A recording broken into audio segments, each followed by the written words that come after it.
Hello, j'espère que tu vas bien. Aujourd'hui, on va parler des 5 blessures de l'âme qui t'empêchent d'être toi-même dans ton couple. Donc, ces notions sont surtout mise en avant de la part d'une psychologue du Québec qui s'appelle Lise Bourbeau. Je ne sais pas si tu connais, elle a écrit justement les 5 blessures de l'âme qui t'empêchent d'être toi-même, que je t'encourage à lire si tu l'as déjà, si tu l'as pas encore fait. Et en fait, ça te permet de refléter sur tes blessures d'enfance qui ne sont pas résolues et qui te font attirer en fait des personnes dans ta vie qui généralement sont là pour te montrer en miroir ce que tu dois travailler. Et c'est pas les couples les plus simples parce que c'est les couples où tu dois beaucoup travailler sur toi pour pouvoir comprendre tes réflexes de survie en fait. Et tant que tu vas porter ces masques, parce que bah, ça va te blesser inconsciemment, ben, moins tu arriveras à être authentique dans ton couple et donc d'être pleinement épanoui. Donc on va regarder ensemble les 5 blessures et les réflexes de survie et à la fin de cette vidéo je te donnerai les outils entre guillemets et ce que tu peux mettre en place pour solutionner ce type de fonctionnement quand ils arrivent. Donc en fait, ça ne veut pas dire que toute la journée tu vas avoir des masques de ça, mais ça veut dire qu'une fois que la blessure est activée, ça veut dire que quelque chose se passe ou un comportement de l'autre personne arrive vers toi de cette manière-là, bah en fait, tu vas actionner ce genre de réflexe de survie. Et la bonne nouvelle, c'est que quand tu guéris et que tu fais du travail sur toi, alors c'est progressif, hein, c'est pas du tout du jour au lendemain, bah en fait, tu auras de moins en moins de ce genre de situation. C'est un peu comme si la vie, elle t'envoyait les mêmes types de niveaux jusqu'à ce que tu passes ton niveau comme aux jeux vidéo et que bah, tu puisses combattre d'autres choses plus loin. Donc bien évidemment je ne dis pas, mais c'est pas parce que tu as avancé une fois sur ton développement personnel que ça s'arrête. C'est toujours la même chose, on avance, on évolue et du coup il y a d'autres choses qui arrivent et d'autres choses qu'il faut travailler. Donc la première c'est la trahison. Donc notre réflexe de survie ça va être d'être dans le contrôle et l'hypervigilance. Pourquoi? Parce qu'on a peur d'être non respecté ou d'être renié. Le deuxième c'est le rejet. Donc ça va être de fuir. Notre réflexe de survie, ça veut dire qu'on va avoir tellement peur de ne pas gérer en fait la panique qu'on préfère prendre de l'espace, prendre de l'air. C'est du style, dès qu'il y a par exemple une dispute ou quelque chose qui ne va pas, bah, tu vas partir de la maison, tu vas prendre la voiture et tu vas te barrer. Donc ça, blessure subie, c'est bien le rejet. La blessure de l'abandon, donc ça va être d'être hyper dépendant, donc de dépendre en fait des gens et d'avoir une dépendance affective par peur de se retrouver seul. Donc tu as tellement peur en fait d'être abandonné que généralement tu crées ces schémas et les gens finissent par t'abandonner parce que tu es surdépendant d'eux et tu les étouffes. Ça, c'est souvent chasse-moi, je te fuis, fuis-moi, je te suis. Et ça, c'est quand tu. J'aurais peut-être dû le mentionner au début de cette vidéo. En gros, il y a à peu près 50 à 60% des personnes qui ont un attachement sain, donc normal. Ils ont grandi dans un environnement sain et en fait, ils n'ont pas de problème d'attachement dans un couple. Et après, il y a différents types d'attachements qui sont moins sains. Donc, par exemple, les dépendants qui vont souvent se mettre avec des ultra libres qui, eux, sont dans la fuite.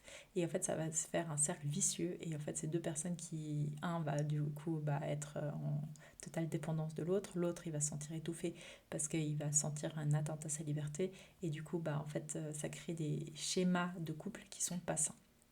Donc ça c'est plutôt 20 à 30% des personnes et après il y a vraiment les gens toxiques c'est entre 5 à 10%, mais eux tu ne peux pas les attirer dans ta vie si toi tu es en paix avec toi-même parce que tu auras déjà des barrières, tu auras déjà en fait un fonctionnement qui correspond à un univers plutôt évolué, on va dire. Et normalement, bah, tu vois, il y a tout le temps ce mot pervers narcissique. Mais ça, c'est un grand mot lancé dans le fait de ne pas prendre sa responsabilité quand même de sa vie. Parce que si tu étais aligné avec toi-même, tu n'attirerais pas ce genre de personnes, ou en tout cas, tu ne les laisserais pas rentrer dans ta vie au stade où ils peuvent te faire autant de mal. Donc, le troisième, c'est l'abandon, donc la dépendance, le réflexe de survie. Ensuite, on a l'humiliation, qui est un peu moins commune, mais qui existe aussi. Et le réflexe de survie, ça va être le masochisme. Ça veut dire l'autopunition et l'autodévalorisation par peur d'être soi-même.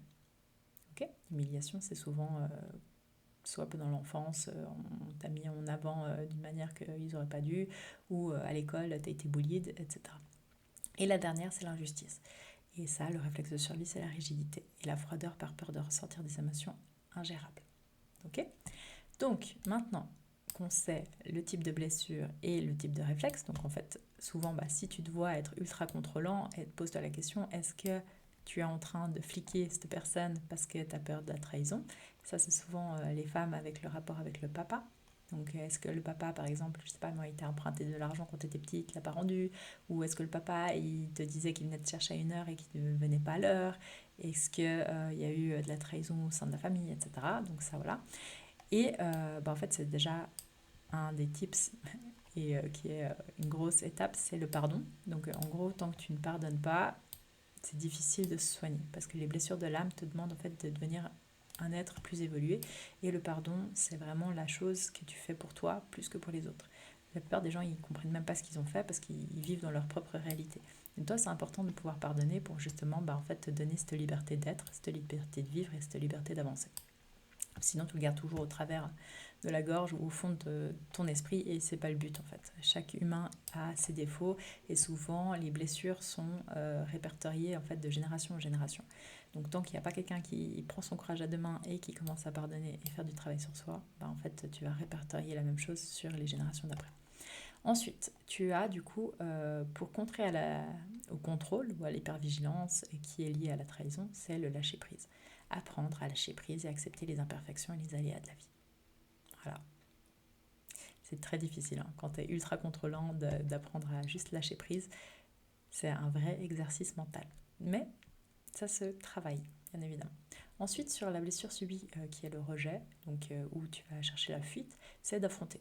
En fait, c'est de confronter avec les choses qui ne vont pas, c'est d'affronter ses peurs et de vivre dans le concret.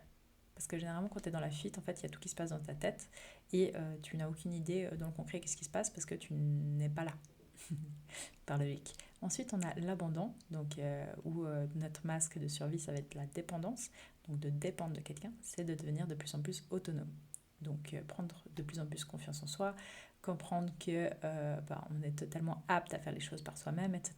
Donc ça peut juste commencer par aller à un événement seul, ça peut aller faire du sport seul, ça peut aller à un running club, peu importe ce que c'est, mais commencer en fait à prendre confiance en soi et faire les actions pour nous et par nous-mêmes, sans devoir avoir quelqu'un forcément qui est là pour qu'on fasse des choses. Ensuite, la blessure subie qui est l'humiliation, donc le masque, ce sera le masochisme, l'autopunissement et l'autodévalorisation, c'est l'estime de toi.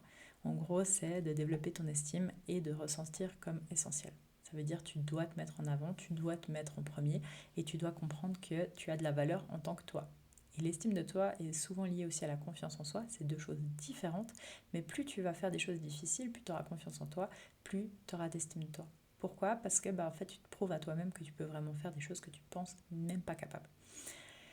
Pareil, c'est graduel, tu n'es pas obligé de sauter d'un parachute si tu as le vertige, mais c'est de commencer par aller à 1 mètre sur un petit muret, par exemple. Ensuite, l'injustice, donc, qui est souvent liée à la rigidité et à la froideur, par peur de ressentir des émotions ingérables, ça veut dire que tu n'as peur de tes propres sentiments, c'est la flexibilité. C'est sortir du perfectionnisme et développer en fait ce lâcher aussi. C'est une sorte de lâcher prise, mais plus dans la flexibilité. Ça veut dire que si quelqu'un arrive en retard de 5 minutes, en fait de ne pas péter un câble et puis commencer à faire d'autres actions ou d'autres choses en attendant. C'est justement lancer un post sur les réseaux alors que c'est pas parfait. C'est de ne pas attendre le moment ultra parfait pour faire quelque chose, etc., etc., etc. Et voilà. Donc tu as les 5 blessures que je rappelle, la trahison, le rejet, l'abandon, l'humiliation et l'injustice.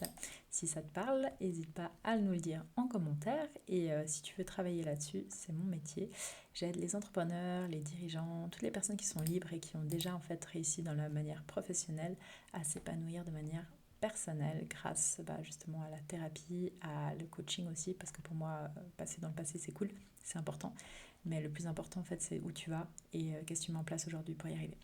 Donc voilà, tout ça, si ça t'intéresse, il y a un lien en bas pour un bilan offert avec moi de 30 minutes et on en discutera ensemble. Excellente journée à toi.